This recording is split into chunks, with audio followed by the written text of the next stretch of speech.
ada satu kasus pembunuhan yang ternyata pelakunya adalah suaminya sendiri.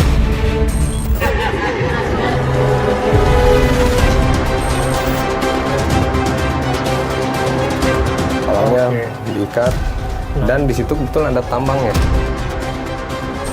Tambang pengikat kelambu ke cantelan di sini, kaitan situ.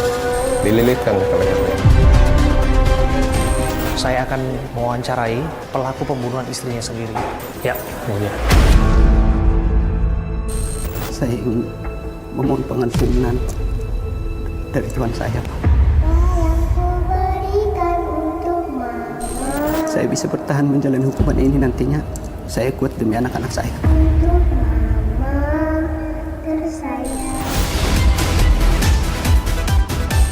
Nah, ini hukumannya hukuman mati.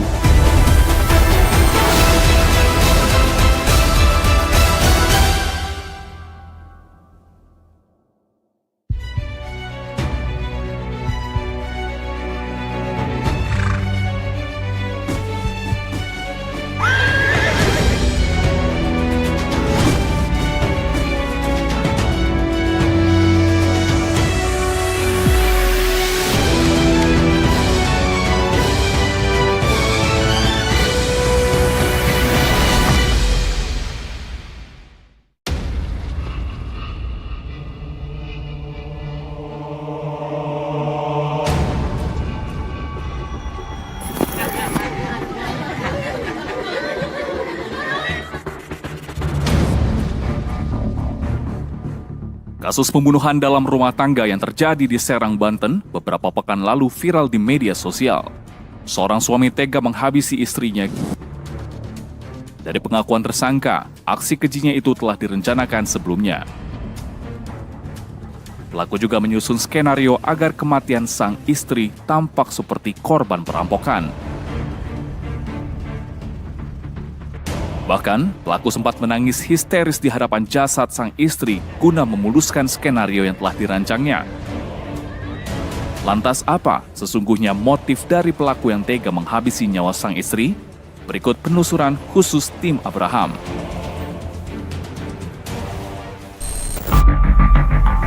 Sobat, saya Abraham Silaban. Saya bersama dengan tim. Kami ada di kawasan perumahan Puri Anggrek, Kelurahan Kalodran, Kecamatan Walantaka, Kota Serang, Banten. Peristiwa yang menggemparkan 1 Juni 2025 membuat kami harus ada di sini.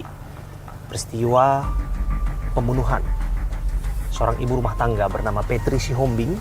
Ia merupakan ibu 2 anak yang ditemukan meninggal dunia. Informasi ini sempat viral karena suami korban yang diduga juga awalnya kasus ini adalah kasus perampokan disertai dengan pembunuhan ataupun kekerasan. Faktanya, dalang dibalik kematian Petri Sihombing adalah suaminya sendiri. Kita sedang menyisiri lokasi, dekat lagi kita akan tiba.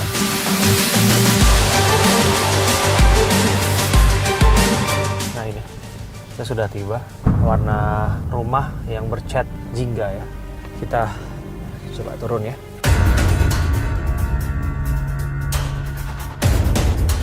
Nah di sini lokasinya, lokasi yang sangat menggemparkan ya, karena siapa sangka di balik kediaman ini ada satu kasus pembunuhan yang ternyata pelakunya adalah suaminya sendiri. Sobat, saya bersama dengan tim Abraham, kami ada di sini. Masih ada garis polisi. Kita nanti akan coba dalami keterangan demi keterangan. Nah, di sini juga dekat dengan warga sekitar. Nah, ada seorang bapak di situ. Sebentar, Pak, ini rumah Pak Wadison betul? Betul, Pak. Betul. Oke, rumah Pak Wadison yang tempat kemarin rame ya, Pak ya. Dengan Bapak siapa, Pak? Saya Pak Lili Sumantri. Pak Lili? Iya. Oh, Pak Lili, saya Abraham, Pak. Bapak tetangga ya, Pak ya? Saya ketua RT di sini. Oh, Bapak ketua RT-nya? Oh, oke. Berarti dekat kediaman Bapak dari sini? Dekat, Pak. Oh, oke. Sebelahnya. Oke. Jadi, peristiwa ini terjadi 1 Juni 2025, betul, Pak? 1 Juni 2025? 25, hari Minggu. Hari Minggu? Bapak pertama kali tahu informasi ini dari siapa? Saya pertama tahu ditelepon sama warga saya, kebetulan tetangga dia, sekitar pukul 5.20 atau 5 lewat. Saya dihubungin bahwa telah terjadi perampokan. Berarti pukul 5 pagi, Pak. Bapak dihubungi. Saya dihubungi oleh tetangga almarhum. Oke, disebutkan ada Perampokan. perampokan. Ya, awalnya Bapak percaya itu perampokan? Sempat percaya karena ketika saya sampai ke sini kan sudah ramai. Saya coba masuk, lihat kondisi rumah acak-acakan dan kondisi suami, informasi dimasukkan ke dalam karung. Saya ke sini sudah dibawa ke rumah sakit. Saya percaya bahwa itu perampokan awalnya. Sampai pada akhirnya Bapak tahu bahwa ini semua adalah skenario yang mana pelakunya adalah suaminya sendiri. Itu dari mana, Pak? Saya tahu dari pihak polisian, Pak. Kebetulan waktu malam Rabu itu saya sedang bersama pihak polisian dan tersangka informasi telah ditangkap. Karena disebutkan bahwa beliau lah yang ternyata pelaku utamanya. Betul. Nah, udah berapa lama, Pak, mereka tinggal di sini, Pak?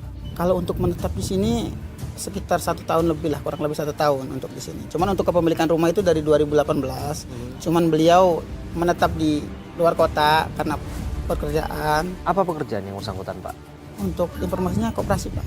Kami dengar juga di sini ada keluarga yang bersangkutan ya, Pak ya? Keluarga tersangka dalam hal ini. Kakak tersangka. Ada kakak Ada di tersangka. Di mana kediamannya, Pak? Di G6. Oh, di Jadi cuma beda gang aja. Oke.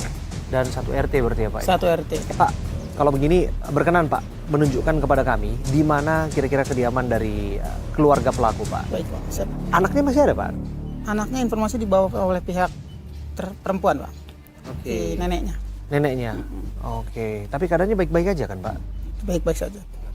Ya, kita coba akan langsung menuju ke kediaman kakaknya ya, Pak ya.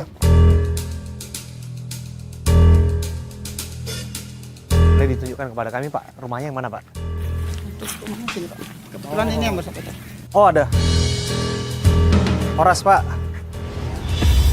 Abraham Silaban. Kakaknya Pak Widisun, Pak ya? Pasar Ibu, Pak? Silaban kami, Pak? Iya, Pak. Pak, kita berkenan ngobrol-ngobrol sambil duduk di sini, Pak. Kami, Pak.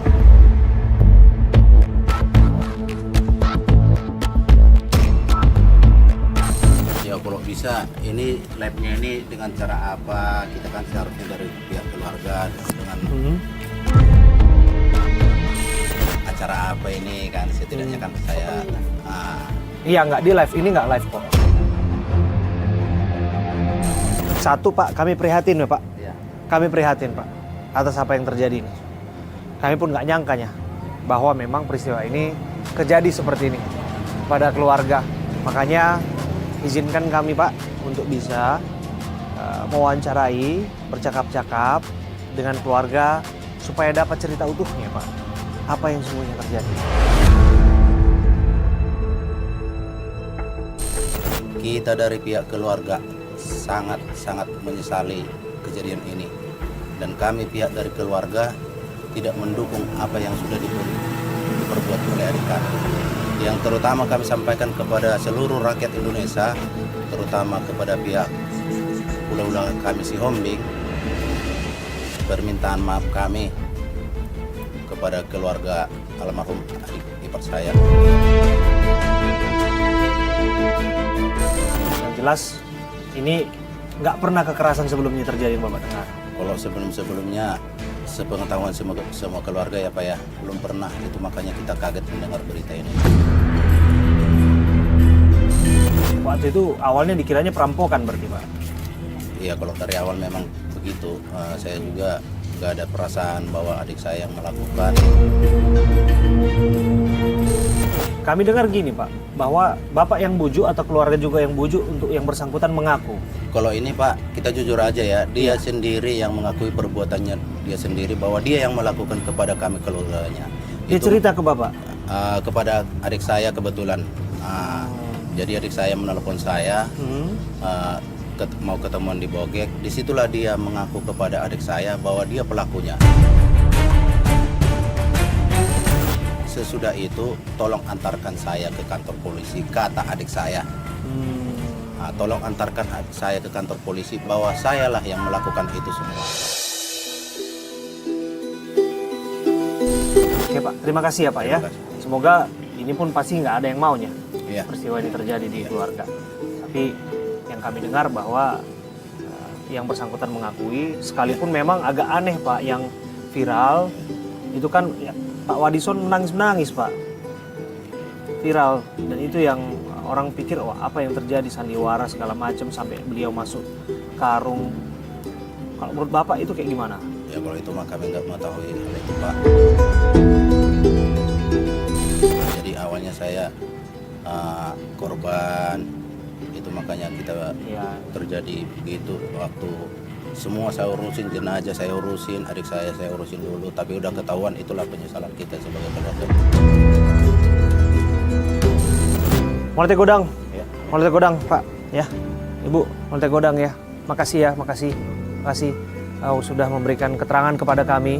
Yang jelas kita tidak memaksa apapun, tapi kita hadir di sini untuk bercakap-cakap. Kita tidak mau menghakimi apapun karena prakteknya bahwa memang ini di luar dugaan. Dan kita akan coba dalami dan coba buat dan hadirkan apa sesungguhnya story di balik perkara ini semua. Apa yang membuat Pak Wadison gelap mata dan sampai ada disebutkan bahwa ada orang ketiga dan sebagainya. Ini harus kita konfirmasi. Satu saja Pak, satu pertanyaan lagi Pak. Disebutkan ada dugaan perselingkuhan Pak, ada orang ketiga Pak.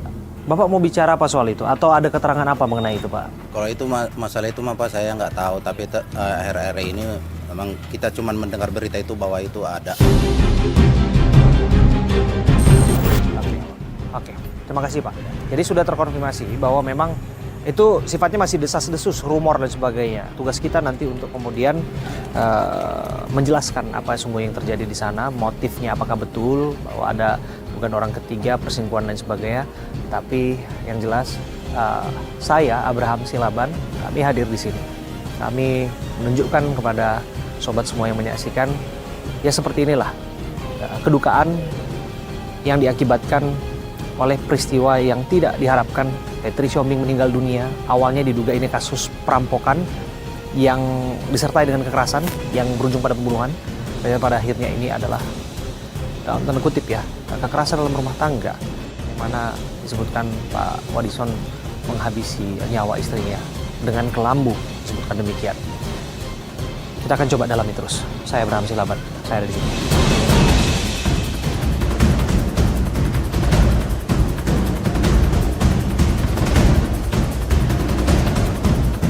Sobat, saya Abraham Silaban. Saya berdiri bersama dengan PLH Kasat Reskrim Polrestra Serang Kota, Ibtu Budi Mulyana. Terima kasih Pak Budi ya, Pak Kasat sudah mendampingi kami di sini. Baik. Dan besar harapan kami, kita akan coba menggambarkan dan melihat lebih dekat apa sesungguhnya yang terjadi di malam naas itu. Setidaknya kepada korban dan kepada dua anak korban yang ada di dalam rumah ini. Peristiwa pembunuhan Petri Siombing yang diorkestrai ataupun dilakukan oleh suaminya sendiri, Wadison Pasaribu. Pak Kasat, Pak Budi, kita boleh masuk Pak? Boleh melihat ke dalam ya Pak ya? Boleh. Boleh. Paling nanti di seputaran depan ini. Oke, di depan ya Pak ya. Jadi disinilah pertama kali anak dari almarhum, anak dari pelaku, meminta tolong ya Pak ya? Betul, betul. Jadi disinilah awal mula peristiwa ini bisa diketahui Oleh publik. di mana si anak pelaku ini atau anak korban sekitar jam 4 subuh lewat di hari Minggu itu tanggal 1 sempat membentur-benturkan gembok. Oke. Gembok yang ada di dalam sini. Membenturkan gembok ini. Betul. Ini. Oke, sekaligus kita buka aja ya Pak ya? Belum, baik. Ya, kita sambil coba buka ya. Tentu dengan pendampingan yang dilakukan oleh penyidik. Oke, kita coba buka. Nah, jadi yang dibentur-benturkan di sini ya Pak ya? Nah, ini karena posisi ketika itu masih dalam keadaan terkunci. Terkunci, tergembok Pak? Nah, tergembok. Tergembok? Makanya si anak ini membentur-benturkan. Oke. Minta tolong. Oke. Tolong, ya seperti itu. Pukul 4 subuh? Ya, jam 4 subuh lewat. Oke, minta tolong ke tetangga sekitar. Tetangga sekitar. Sehingga terdengar oleh tetangga depan rumah, samping, kanan, kiri. Akhirnya tetangga menghampiri. Ini 2 anak itu atau satunya yang sulung? Satu yang Oke. besar. Atas perintah ataupun permintaan dari ayahnya. Ayahnya. Ini kalau kita lihat keadaan di sini, tentu kita berada di teras dari TKP. Ya, tentu ini wilayah yang memang harus steril ya Pak ya. Betul, betul. Status quo sebelum Betul. pada akhirnya nanti akan dilakukan olah TKP dan kita menghargai tentu saja nanti proses yang sedang berjalan di sini. Anak itu berlari ke depan Pak, minta pertolongan. Kemudian masuklah warga ya Pak ya. Betul. Nah, Karena masuk memang kondisinya waktu itu ini tertutup, anak ini menggedor dari dalam, jadi warga itu masuk tidak lewat depan sini, Oh, tidak lewat depan sini. tapi lewat jalan samping. Oh, lewat jalan di samping. Ya. Oke, apakah kita mengitari dari luar atau ada pintu dari Di sini depan? ada teras yang bisa nyambung ke Oke, coba samping. kita masuk ya Pak ya. Ini sepeda motor pelaku ya Pak? Ya, memang dari awal posisinya sudah di sini. Oh, posisinya sudah di sini. Betul.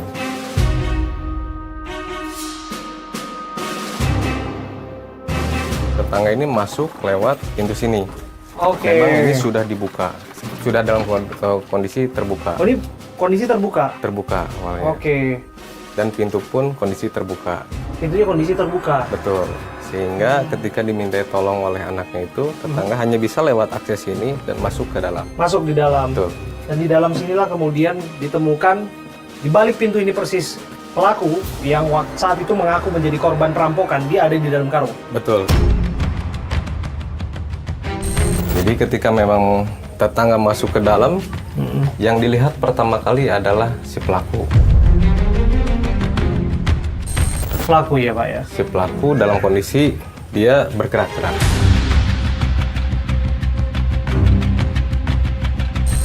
Awalnya itu diduga kasus perampokan disertai dengan kekerasan. Betul. Prakteknya ternyata itu pembunuhan berencana. Betul ya Pak ya? Betul. Nah, Anda penyidik Pak, Anda sudah pengalaman di situ. Dan kami dengar bahwa Anda sudah mencurigai itu. Betul. Dari mana kita mengetahui bahwa itu adalah skenario? Dari beberapa hasil olah TKP, kami menemukan hal-hal yang janggal. Yang disampaikan oleh pelaku atau Wadison Pasar Ibu itu di awal bahwa sekitar jam 11 malam itu mendengar suara gebrak. Kalaupun memang bahasanya ini didobrak, Tidak ada kerusakan Pak? tidak ada kerusakan, Ya, Anda tidak bisa lah. ditemukan jejak apapun. Anda bisa lihat ini, memang bersih ya Pak ya? Dalam artian bahwa mulus, tidak ada yang disebutkan tadi. Ada pihak yang mendobrak dan melakukan perampokan di rumah ini. Tuh. Ketika memang kami cek di dalam pun, di situ memang ada seolah-olah bengkokan. Bengkokan apa tuh? Dari slot pintu yang ada di ini kan dua pintu nih, atas bawah. Oke. Atas bawah. Namun di situ, kalaupun memang bahasanya dobrak, harusnya dobrak semua. Kalaupun memang bahasanya di situ perampokan, bahasa dia atau pencurian dengan kekerasan, pasti dapat luka-luka yang serius. Betul. Luka-luka yang serius karena salah satu korban yang ditemukan oleh warga itu dalam kondisi meninggal dunia. Nah, sementara begitu kami cek dari sisi lukanya, kami ajukan visum, tidak ditemukan luka memar dan sebagainya. Oke, dan kondisinya dinyatakan baik-baik ya Pak Betul. ya.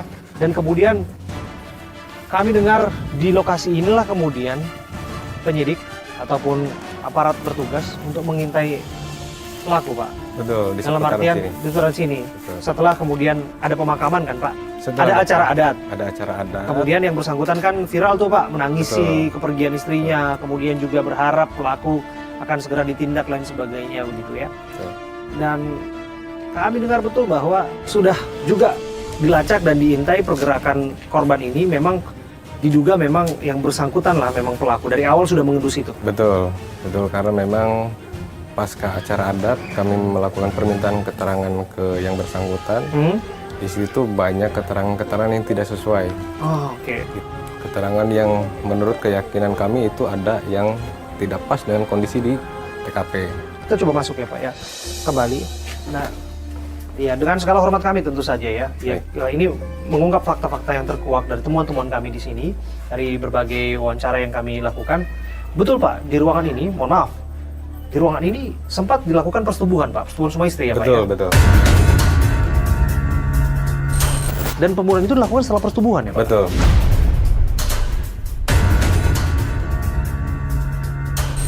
Ini TKP-nya, dan di sini ada disebutkan menggunakan modus kelambu atau kabel tis ya Pak ya? Ya, Mencekik leher betul. korban.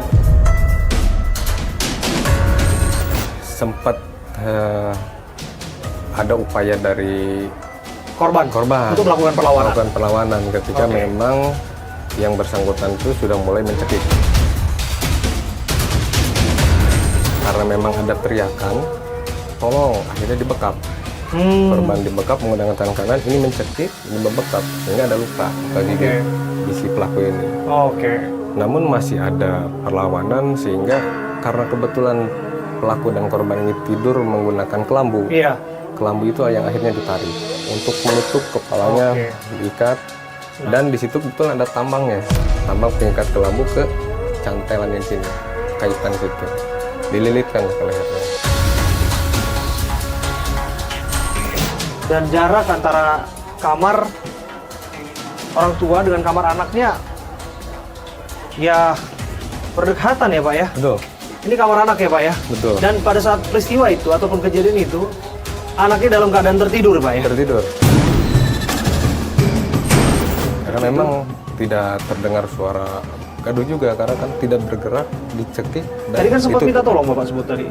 Ya, cuman kan tidak Langsung dibekap? Langsung dibekap.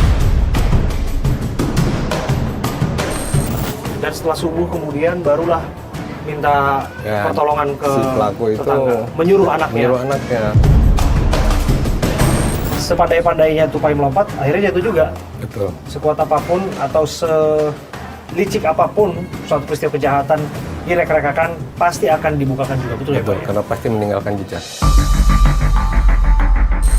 Terima kasih Ibtu Budi Mulyana, PLH Kasat Reskrim Polresta Serang. Serang Kota, sudah berbincang bersama dengan kami Pak. Terima kasih Pak. Terima Terima kasih Pak.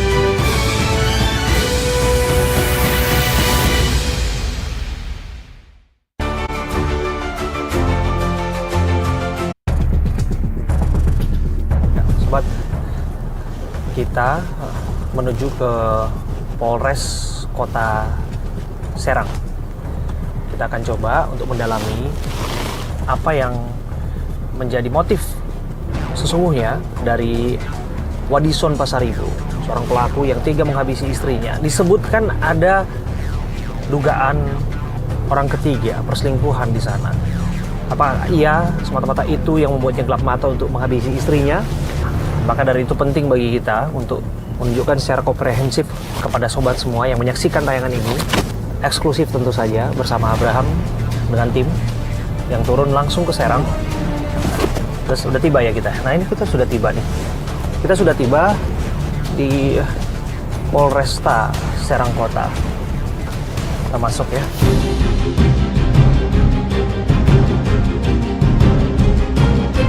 Sobat, dari Polresta Serang Kota, saya Abraham Silaban.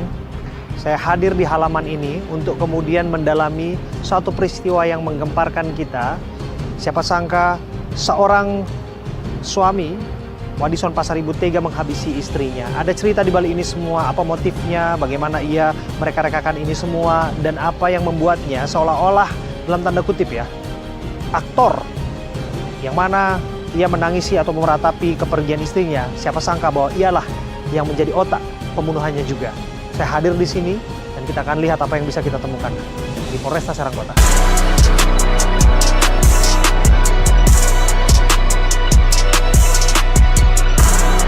Sobat, upaya tim Abraham untuk melobi, untuk mencari keterangan, kelihatan kita berhasil untuk mendapatkan keterangan eksklusif.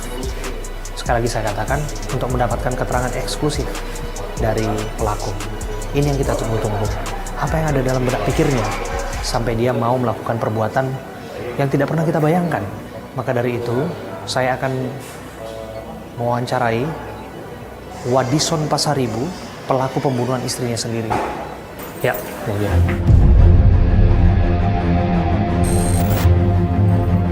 Pak Wadison. Sehat, Pak?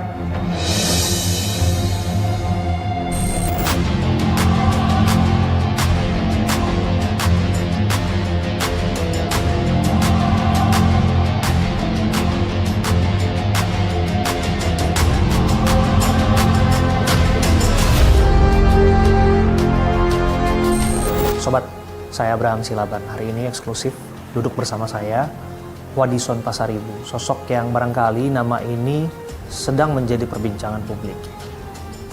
Mengapa? Karena yang bersangkutan menangisi kematian istrinya, tapi siapa sangka di balik itu semua ialah dalang niat. Ialah yang dalam tanda kutip ya, tega menghabisi nyawa istrinya. Tapi tentu ada cerita di balik itu semua. Saya duduk di sini bersama dengan yang bersangkutan. Apa kabar Pak Wadison? Sehat, Pak. Sehat Pak Wadison. Sehat, Pak. Tadi saya lihat berdoa Pak. Apa yang didoakan Pak? Minta sama Tuhan membersihkan hati, pikiran, mata dan telinga, serta memberikan kesehatan bagi kedua anak-anak saya, Pak. Supaya keluarga mertua juga bisa memaafkan apa yang setelah saya perbuat. Ini sungguh-sungguh bukan rekayasa atau acting belaka? Enggak, Pak. Saya memang ikhlas menjalani hukuman saya. Mendoakan anak juga? Iya, Pak. Soalnya saya kuat di sini demi anak-anak saya. Betul Pak, ini hanya karena wanita simpanan. Iya, Pak. Sayanya aja yang kurang bersyukur, Pak. Istri saya sebenarnya baik, Pak. Cuman kalau udah ngomel, suka kemana-mana, itu aja sih, Pak. Jadi cekcok. Jadi ada rasa jengkel juga terhadap istri. Saya nggak bisa salah sedikit. Kalau ngomel tuh cerewet banget gitu, Pak. Tapi istri mana yang bisa bertahan? Istri mana yang nggak cerewet kalau misalnya tahu bahwa suaminya punya orang ketiga gitu Pak? Wajar nggak sih Pak? Wajar, Pak. Istri saya, Pak.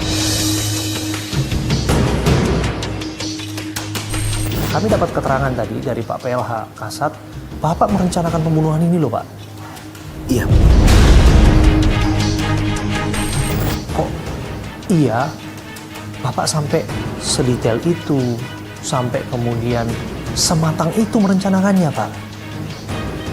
Saya juga nggak tahu, Pak. Mulai dari perjalanan ini, saya udah merencanakannya, Pak. Berapa lama perencanaannya Pak? Semenjak berangkat dari Bayah aja, Pak. Jadi bener nih hanya karena orang ketiga Pak? Iya, Pak. Kenapa Pak? Spontan waktu itu kemudian harus menghabisi di situ Pak? Sesudah berhubungan itu, Pak, kita kan masih tidur-tidur, Pak. Terus kata istri, "Pak, lapar," katanya. Ya udah makan aja dulu, kata saya, Pak. Terus kata istri, "Udah nggak ada apa-apa di dapur, tinggal telur aja di kulkas," katanya. Ya udah, ceplokin aja dulu telurnya, kata saya, Pak. Terus kata istri saya, "Kamu sih yang masak," katanya. Ya udah, nggak apa-apa, besok kita gantian masaknya, kamu dulu yang masak, kata saya gitu, Pak. Soalnya kan saya kesini juga tadi habis kerja langsung berangkat ke sini, kata saya gitu, Pak. Terus istri saya ngomongnya kemana-mana gitu, Pak. Membanding-bandingin saya sama orang yang dikasih bulanannya 20 juta. Membandingin saya sama suami orang yang suaminya subuh-subuh belanja, beliin sarapan buat istrinya. Habis itu saya langsung ke dapur, Pak, pura-pura ngambil air minum, Pak. Di situ di atas kulkas saya lihat ada kabel tis, Pak. Saya masuk ke kamar, mau saya cekik pakai itu, Pak.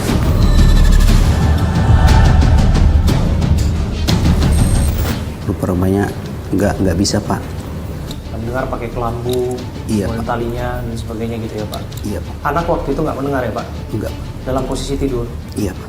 Nah yang kami dengar kemudian Bapak coba untuk membuat skenario Pak? Iya, Pak. Itu Bapak sudah rencanakan sebelum-sebelumnya berarti ya Pak ya? Pas di perjalanan mau kesini itu, Pak. Waktu itu anak kan bangun, kami dengar pagi-pagi malah memanggil tetangga, panggil opung gitu ya? Iya, Pak, ya? Pak. Nah Itu siapa yang suruh Pak? Bapak ya? Saya Pak. Dan waktu itu tetangga masuk ya Pak? Iya Pak.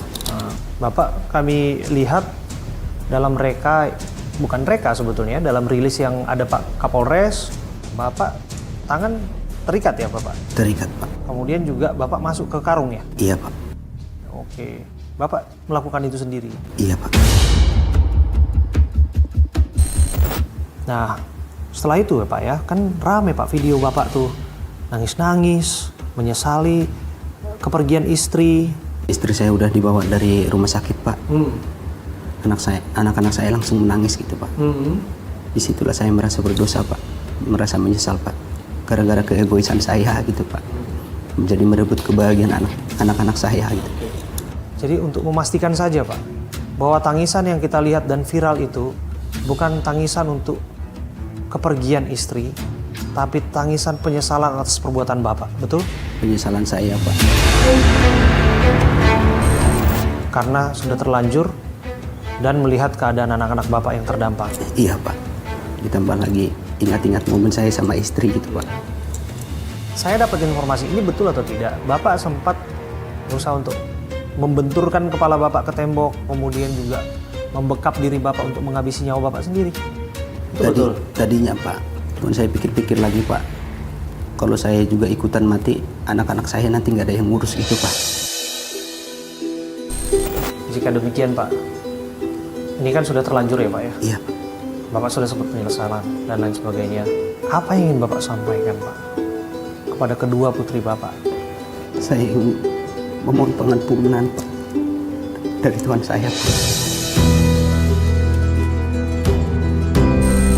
Saya juga mau minta maaf sama mertua saya Pak, sama keluarga istri. Terlebih lagi untuk kedua anak-anak saya Pak. Saya bisa bertahan menjalani hukuman ini nantinya demi anak-anak saya Pak. Saya kuat demi anak-anak saya Pak.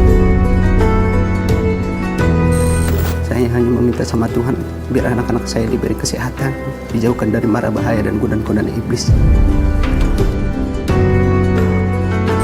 Terima kasih Pak Wadison ya atas keterangan Bapak, dan kami juga berterima kasih tentu saja Bapak ada di sini, tentu atas atensi dari pihak Polres Serang Kota yang di balik ini semua tentu saja kita ingin menyampaikan pesan bahwa biarlah peristiwa ini terjadi di tempat ini dan waktu ini saja dan tidak tempat-tempat lain. Pesan untuk tidak mengulangi perbuatan serupa bagi siapapun di luar sana. Saya Abraham Silaban.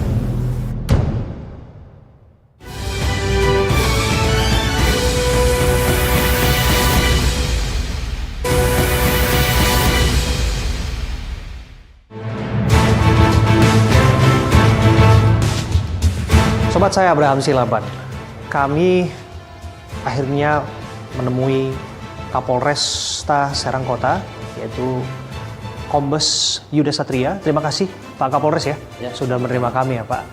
Pak, saya tertarik Pak ketika kemudian Bapak menyampaikan rilis di depan media. Dan di sana ada peragaan pelaku masuk ke dalam karung dengan tangan terikat Pak. Ini kok bisa ya Pak ya? Ya, jadi begini Mas Abraham, ini perlu kita sampaikan ke masyarakat karena memang dari awal si pelaku ini membuat rekayasa bahwa kejadian itu adalah kejadian perampokan. Oke.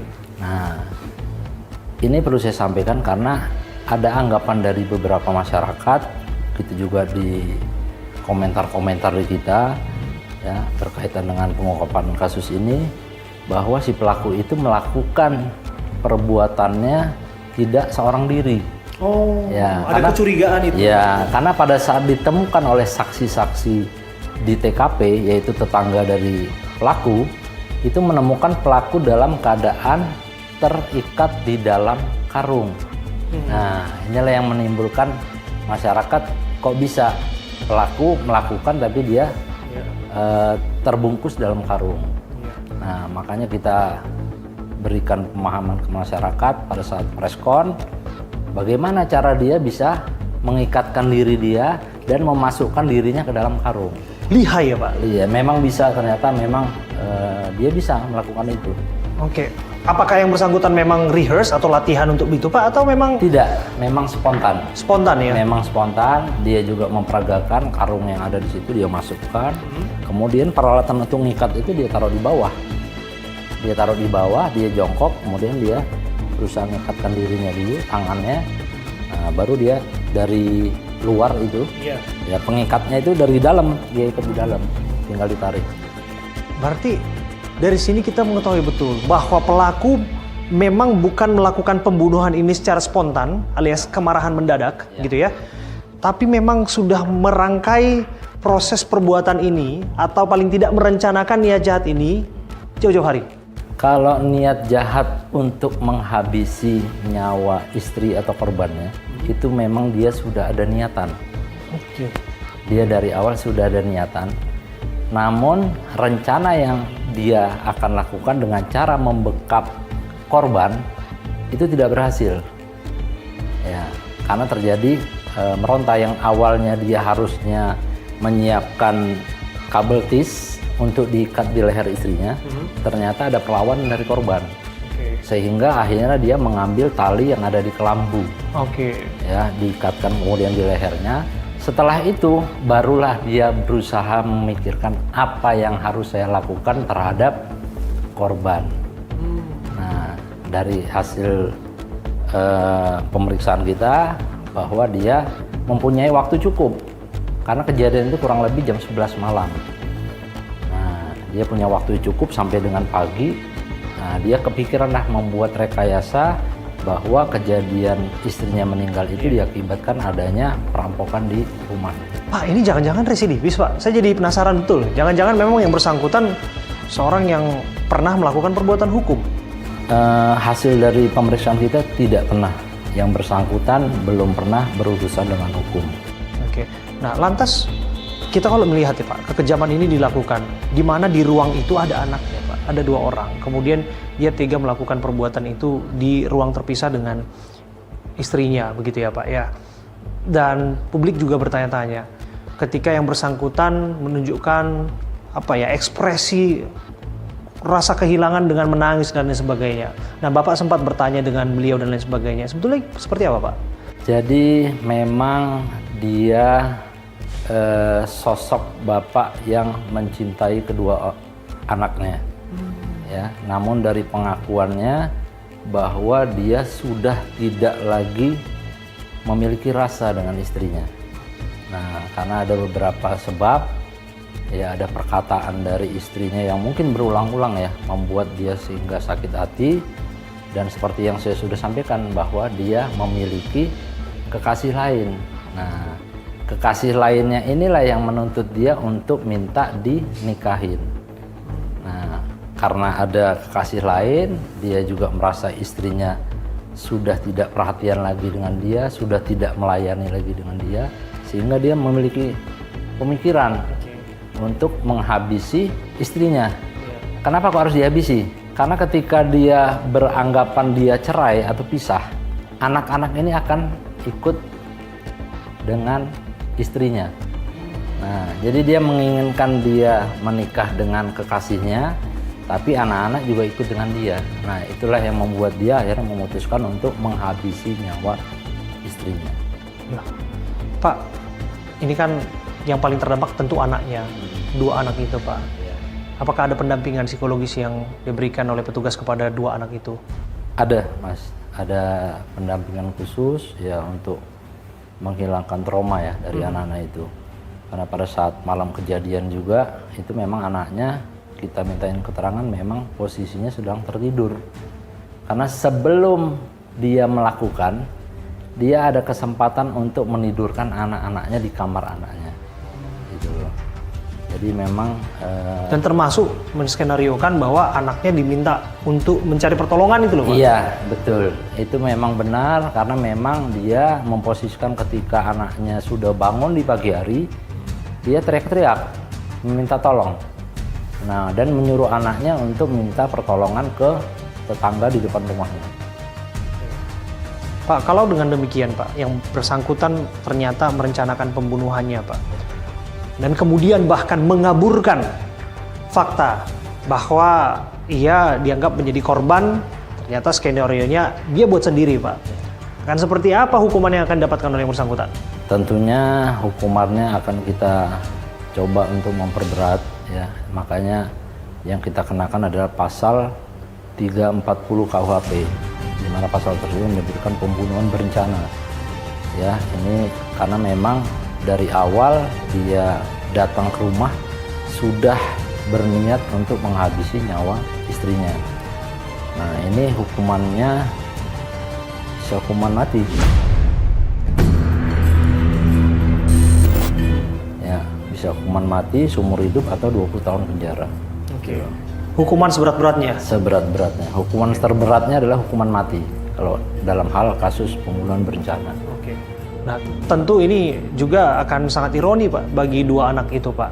Nah, mengetahui bahwa ada realitas ibunya meninggal dunia, kemudian ayahnya harus mendekam di penjara, dan yang bersangkutan bahkan menyampaikan permintaan atau permohonan maafnya, termasuk kepada keluarga almarhum istrinya ataupun terhadap anak-anaknya. Apakah nanti kemudian akan ada yang dianggap meringankan di sana, Pak? Atau tetap harus menegakkan hukum seberat-beratnya kepada yang bersangkutan? Ya, tentunya kita sebagai penyidik tetap mengenakan pasal yang terberat, ya. Ataupun nanti ada jaksa atau mungkin nanti ada kuasa hukumnya itu yang bisa meringankan hukuman, tuntutan hukuman dari si pelaku itu nanti di pengadilan, ya. Ya, meringankannya mungkin nanti bisa dengan kata-kata dia kooperatif, dia masih punya anak, tapi nanti ininya di pengadilan. Oke. Ya. Dan apa yang ada di depan penyidik kepolisian hari ini adalah untuk menerapkan pasal seberat-beratnya pada seorang yang tega menghabisi nyawa istrinya, bahkan membuat skenario ya, Pak, ya, untuk mengatakan bahwa ini semua perampokan disertai dengan kekerasan. Terima kasih Pak Kapolres Kombes Pol Yuda Satria. Ya, Kapolresta sama-sama, Mas Serang Abraham. Kota sudah berbincang bersama dengan kami, dan ini pesan yang kuat tentu saja bahwa siapapun tidak bisa mengulangi perbuatan serupa, dan wanti-wanti ke depan agar kita menjauhi tindak kekerasan.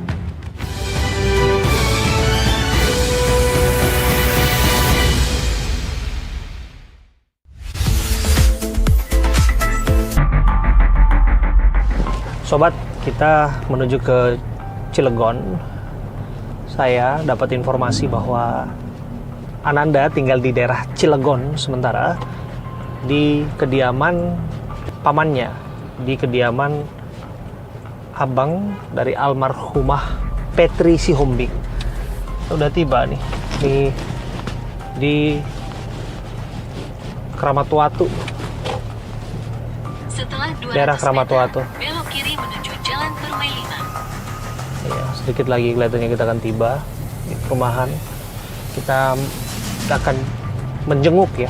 Kita coba menjenguk keadaan dua anak dari almarhumah Petri Sihombing yang berusia 7 tahun dan 6 tahun. Kita berharap kondisi mereka baik-baik saja. Dan juga Belok kiri kita menuju Jalan Permai juga 5, lalu belok kanan. berharap bahwa keluarga memberikan pendampingan yang baik kepada anak-anak ini di sana.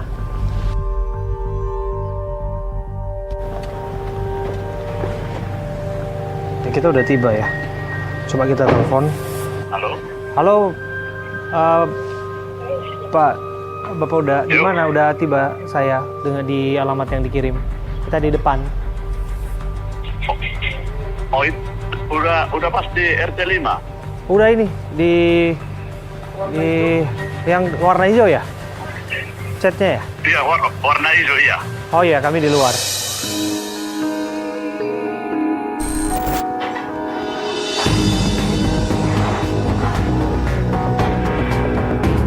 Silaban, nah.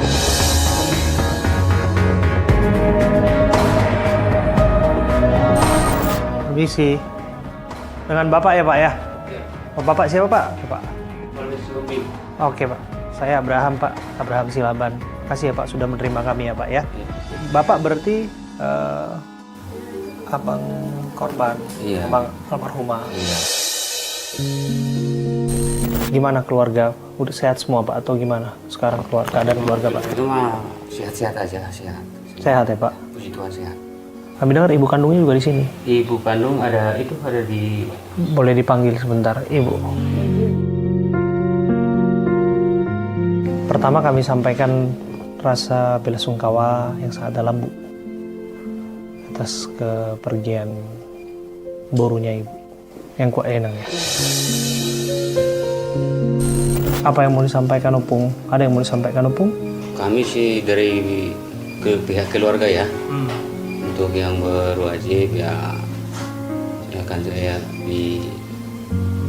biarkanlah dia orang itu yang menghukum si pelaku tersebut. Kalau kami mah udah pasrah lah, udah gak mungkin lagi kembali hidup seperti semula. Nanti yang merawat anak-anak siapa jadinya? Kalau yang merawat anak-anak ini mama saya. Ya nanti Opung yang rawat. Jadi akan pulang ke Medan. Di mana keadaan anak-anak, Pak? Kalau sekarang ini psikologisnya udah dari sana udah stabil, udah normal, udah biasa. Udah biasa. Udah normal. Kami tadi bertemu dengan bapaknya anak-anak dan menyampaikan permintaan maaf kepada Inang, seluruh pihak keluarga.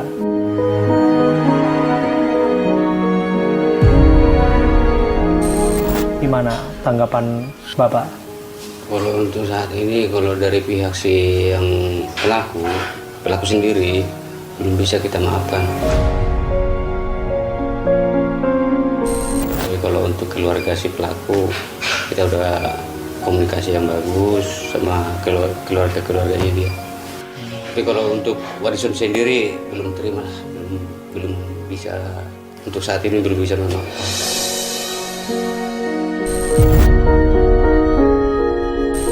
Asik nih roha berarti nang ya. Asik mati hati-hati nang. Pangalohan nih pangolona. Kalau di Pangalawan itu kan naga besok ni sulit acik. Masa depan dadang oleh Masa depan dia anak panggil kirinan kan. Ayo doa mau kita ngomong rata-rata. Kalau kata lah kami sila berdoa pinang. Adong neng duduk inang, adong neng pasatuan inang. Maaf pasatami tuh itu na maruaj laki mana marurusan tu suariso. Saya main nang teh. Juk ma saya di rambut itu amat inang. Rasa boyan non dan nakon punya masa depan kan. Jadi rawat berarti nanti akan tinggal di sana masa depannya gitu kira-kira ya. Kami tergerak, saya pribadi tergerak untuk datang tadi mencari tahu di mana keberadaan anak-anak ini. Untuk memberikan sedikit perhatian lah, Pak. Kami doakan, kami tangyakon, terus ada sedikit. Jadi pas kami matu Inang kepada Opungnya, saya mendoakan supaya anak-anak ini sehat. Jangan terpukul terhadap apa yang terjadi. Kita doakan mereka terus punya masa depannya Inang ya. Sehat-sehat enak ya. Sehat-sehat ya sini sama.